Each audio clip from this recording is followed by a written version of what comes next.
At a time when change is constant and we are pulled in far too many directions, we need a way to stay present to life and to increase our ability to remain calm, think clearly, and maintain our well-being. Many studies indicate mindfulness improves our mental, emotional, and physical health. On A Mindful Moment with Teresa McKee, you can learn how to practice mindfulness and enjoy its many benefits. Tune in for guided meditations and to hear tips and advice from some of the most respected experts in the fields of mental health and mindfulness. The world truly can be a better place.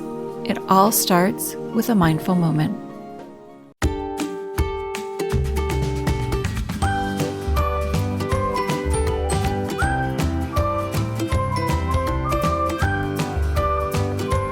Well, hello there. I'm Nurse Mo, and this is the Straight A Nursing Podcast, where I teach concepts and share tips on how to thrive in school and at the bedside. And today's episode goes out to nursing students, especially new incoming nursing students. I'm going to break down 5 mistakes that I see new nursing students making over and over again that cause them to struggle unnecessarily in nursing school. Now, before we hop into that, let's take a quick minute for a listener shout out. And this one goes out to Brian, who says, I will say to anyone starting the crucial Concepts Bootcamp to buckle up, because once you start, you will become a better version of yourself.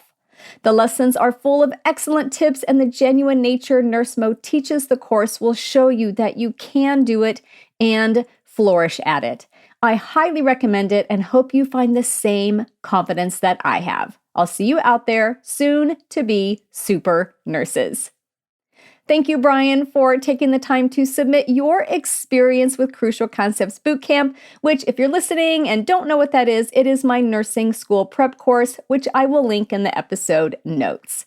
So let's dive into the 5 mistakes that I see students commit over and over again that really do cause them to struggle unnecessarily in nursing school.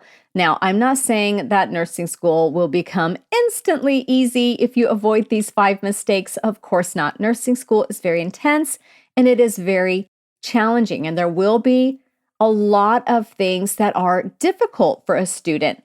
But to struggle unnecessarily, we definitely don't want that. So let's dive into these 5 common mistakes that I see students make over and over again that you can completely avoid.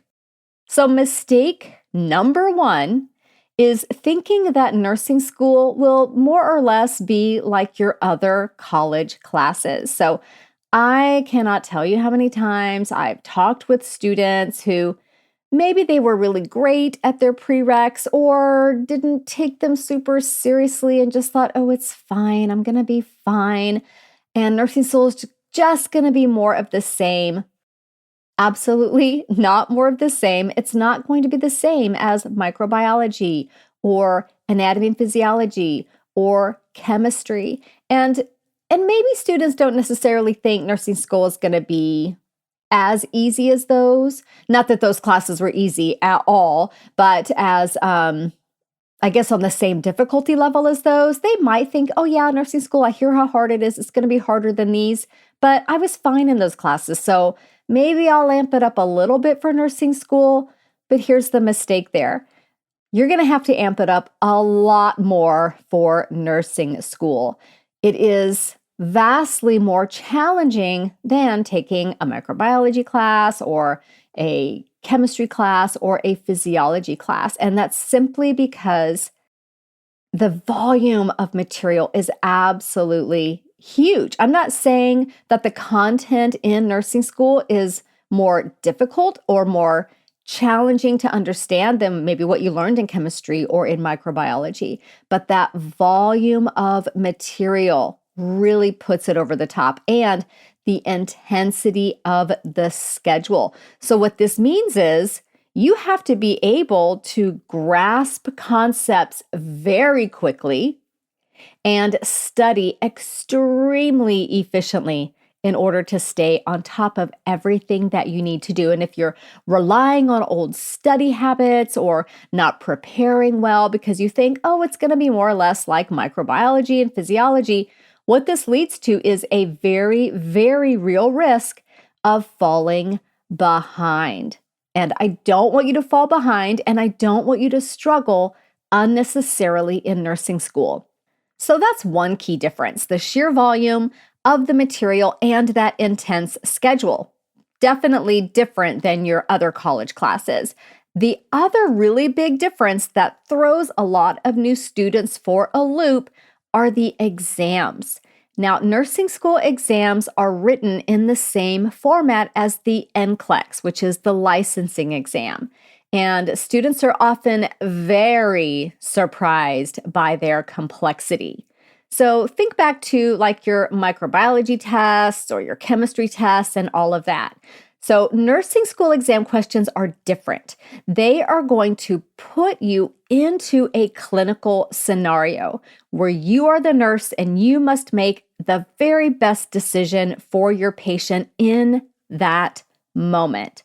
So instead of asking you the what, like you might get with a chemistry exam, nursing school exams force you to understand and demonstrate your understanding of the why. Why do we do the things that we do? Why does this happen? Why do I watch for this complication when I give this particular med? Why does the body behave this way in this particular disease condition? You have to know the why. So your action item to avoid mistake number 1 is to first off accept, understand, put it into your core of your being that nursing school is going to demand more of your time, more of your attention, and more of your energy than you have likely given to anything else in your life. It's kind of like taking chemistry, microbiology, A&P, and statistics all at the same time every single semester. So when you go into it knowing, okay, this experience is going to push me to the limits of my ability, then you are more prepared for that onslaught of material and the intense schedule. Now, something that I created for students to help them understand kind of the time commitment component of nursing school is my nursing school time management calculator, where you can go in and input how much time you are in class each week, how much time you are at work, how much time you are spending or should be spending studying and in clinical and commuting and washing the dishes and grocery shopping and just all the things that you need to do nursing school and do your life. And then you really get a good idea of, okay, I have 45 minutes free each day to do whatever I want. And students are often surprised by how much time nursing school takes. So using that calculator really helps you see maybe how much extra time you have for things like taking on a job, maybe a part-time job in nursing school, or committing to things that you want to do that are fun on the side, like seeing friends or hanging out with your family. So I encourage you to use that nursing school time management calculator. I will put a link to that in the episode notes so you can go right to that. And then there's a secondary action item, and this is about the exam. So since those exams are so different from the standard exams that you've gotten used to, it's really, really important that you start practicing NCLEX style questions from the very beginning. And that is because your school exams are going to be written in the same way. So get a good NCLEX prep book, and I really recommend the ones by Saunders. So get an NCLEX prep book. You don't have to get the most recent version right away. Get one issue, previous, so it's going to be a lot cheaper, and you can get it used, and you can start practicing those NCLEX style questions. As you get closer to graduating and really actually taking the actual NCLEX, then you will want to invest in a more recent version. But for now, you can just get a used version and start getting used to them. And you will use those practice questions as a way to study for the exam so that you get used to how they're written and looking at the rationales, why the correct answer was correct and why the wrong answers were wrong, so that you get used to thinking like a nurse. Now, you can also get tips on how to approach NCLEX style questions and nursing school exams in Module 7 of Crucial Concepts Bootcamp, which I mentioned at the top of the episode, and I'll put a link to that in the episode notes as well. All right, let's move on to mistake number 2, and that is not having a strong background in physiology. So if anatomy and physiology was more than a year ago, maybe even more than a semester ago, or you purposefully took the easy class so that you could get an A, or if you struggled with this material, then nursing school is going to be very, very unnecessarily challenging for you. And that's because almost everything you learn in nursing school is based on anatomy and physiology.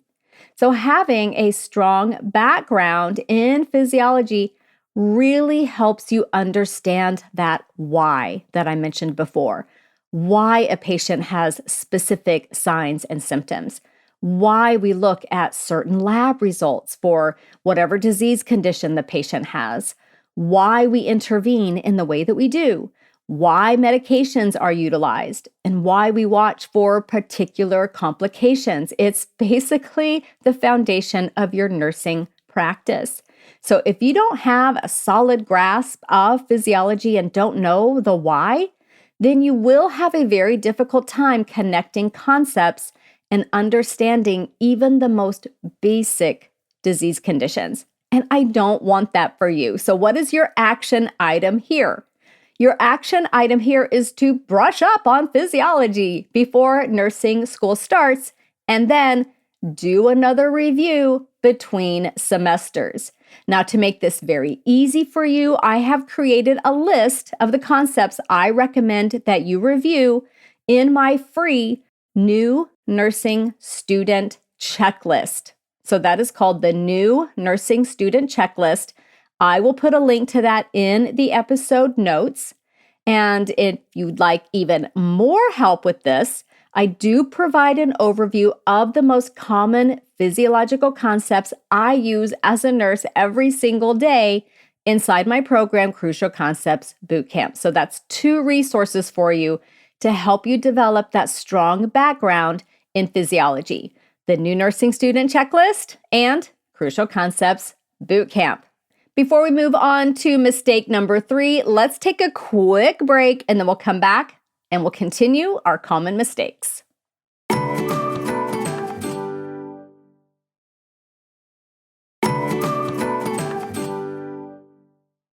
Now let's dive in to mistake number 3 that new nursing students make that causes them to struggle unnecessarily in nursing school, and that is waiting until the first day of class to look at the syllabus and the course schedule. So for your prerequisites, and I'm guilty of this too, you probably didn't even receive a syllabus until the first day and maybe never even read the syllabus, okay? Please do not do this in nursing school. The syllabus contains vital information about the course, about the textbooks that you will need. I cannot tell you how many times when I'm working with a student as a clinical instructor and I mention one of their textbooks that they can use as a resource, and they look at me like, I have no idea what you're talking about. What book is that? And I'm thinking, that's why you needed extra help with this assignment, because you didn't use your resources. So that syllabus is going to have that list of textbooks that are going to help you. Grading, policies, information about the exams, about your attendance, about late assignments, and a lot more. And in some cases, the syllabus contains the schedule of assignments, though in some cases this may be separate. So when I say you want to look at the syllabus, you also want to include looking at the course schedule.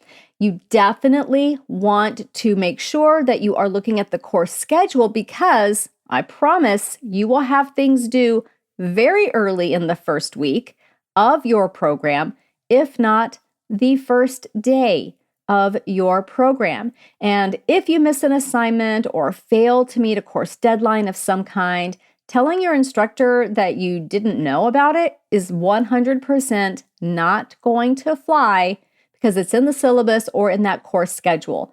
So make sure that you take time before your first day of class to go through those very important items. So your action item here is to set aside some time before the first day of class, go through your school's online learning system. So the school that I went to uses Canvas. Other schools may use Blackboard. Maybe there's other things out there now, but go through that online learning platform. Find the syllabus. Hopefully it's there before the first day of class. Usually it is because nursing instructors know things are intense and students need to get prepared ahead of time. Review the syllabus and look at the schedule for the first couple of weeks for each of the classes that you are taking so that you are very, very clear on what is expected of you right from the very beginning. And doing this will also help you avoid making mistake number one, which is thinking nursing school is going to be just like your prereq classes. Nope, it's going to require some advanced planning and preparation. All right, now this next one is a biggie, huge mistake that I see happen all the time, and it really saddens me because it's so unnecessary and it causes students so much stress and self-doubt. And so mistake number 4 is trying to do all the reading for nursing school. Yes, I said it. Trying to do all the reading is in most cases, a massive mistake. So one of the first things that you'll notice in nursing school is that there is a lot of assigned reading. And students who try to sit down and read every word, again, they're wasting an enormous amount of time. And let's say you're spending all your time reading, which you easily could do in nursing school. What do you think happens to all the assignments that you're supposed to be doing and preparing for exams and clinical work that you're supposed to be doing? You fall behind on that. And students become really, really frustrated, and the reading assignments continue to pile up. And this starts a cycle of, I almost want to say, shame and self-doubt because they think, if I can't even keep up with the reading, how am I going to do any of this in nursing school? Well, guess what?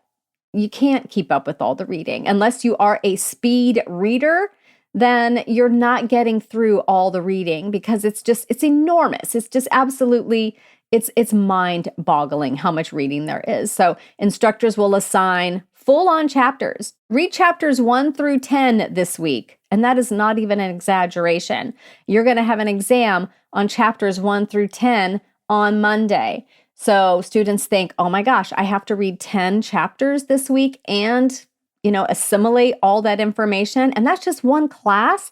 That's absolutely bonkers. So trying to do all the reading, usually not very effective. There's simply not enough time to do that and meet all your course requirements. So what I would say about reading, what I have learned, and I've looked at this a lot as a nursing student mentor and an instructor, is that reading is basically a passive activity for most people. It's not the way that a lot of people learn in the most engaged manner. So it's not super effective to just passively read. So we want to make that a more dynamic and engaged process. So your action item is to actually go and listen to another episode on this podcast. It's episode 187. And in this episode, I break down how to do that reading in an effective way. So it's an engaged and purposeful, meaningful, and effective process. So again, that is episode 187. And then I want you to stop feeling guilty for not sitting and staring at a book for hours on end. Okay? All right. So that was mistake number 4, trying to do all the reading. Now we're here to mistake number 5, which is being unorganized. And even though I've listed this as number 5, it really is the numero uno impactful mistake that nursing students make. Now, nursing school, as you've learned by listening to this episode, it's intense. And because it is so intense and busy and all of that, being organized is absolutely essential. So students who don't have good organizational habits or good time management skills really do struggle unnecessarily, which is reflected in their stress levels. And I hate to see nursing students unnecessarily stressed. And it's reflected in their performance because when you're stressed, you're not at your peak learning capacity and you risk falling behind, you risk getting frustrated, you risk burning out. All of those things can happen simply from being unorganized. So action item number 5 is to develop a planning system before your classes start so that you can stay on top of your busy schedule. Now, this could be a digital system, like using the heck out of your Google Calendar or your Apple Calendar, or it could be a paper planner. It could be a hybrid between the two. The most important thing is that you use this system consistently and to the max. It's also important to develop a system for managing all that digital and physical paperwork that comes with nursing school. And yes, if you're like, oh my gosh, that sounds great. I have no idea how to do that though, Nurse Mo. I do teach you ironclad systems in my nursing school prep course, Crucial Concepts Bootcamp. That's why I made Bootcamp, to teach you all of these things, these underlying foundational skills, and introduce you to some nursing school concepts so that when you start school, you're prepared, you're at your absolute very best to do well in your program. And many, many students, thousands of students have gone through Bootcamp and gone on to thrive in nursing school. So I've got a link to that in the episode notes, or if you're somewhere right now where you can get online, it's at straightanursingstudent.com/bootcamp. All right, so we have talked about 5 mistakes of new nursing students. Mistake number 1 was thinking that nursing school is going to be more or less maybe a little bit of an amped up version of your other college classes. Mistake number 2 was not having that strong background in physiology. You can 100% rectify this with a little bit of review. Mistake number 3 was waiting until the first day of class to even look at your syllabus or look at your course schedule. As you probably noticed, a bit of a theme throughout this episode is that prep is absolutely essential for nursing school. Mistake number 4 was trying to do all the reading. Let's just stop doing that right now. We're going to develop a more dynamic and engaged way to do the reading in nursing school. You're going to listen to episode 187 to get started on that. And then mistake number 5 was being unorganized, a really, really simple thing to fix. So I hope this episode has helped you see that maybe you don't have to make some of the same mistakes that other students make, and that you can start nursing school more prepared, more eyes open, ready for what's to come so that you don't struggle unnecessarily. There's nothing I want more for you than for you to love nursing school, the joy of learning, the joy of discovery, the joy of transforming from a regular person into a full-on nurse is absolutely amazing. And I want that for you. And I want you to thrive in that process. So that's why I do this podcast, and that's why I create programs to help nursing students succeed and do well in their school and in their career. So I will see you back here next week, where I will dive into another topic to help you thrive in your endeavors, and I can't wait to see you then. Bye for now. This podcast is brought to you by Straight A Nursing, a proud member of the Airwave Media Network. For more educational podcasts, check out airwavemedia.com. And for more nursing-related content, go to straightanursingstudent.com.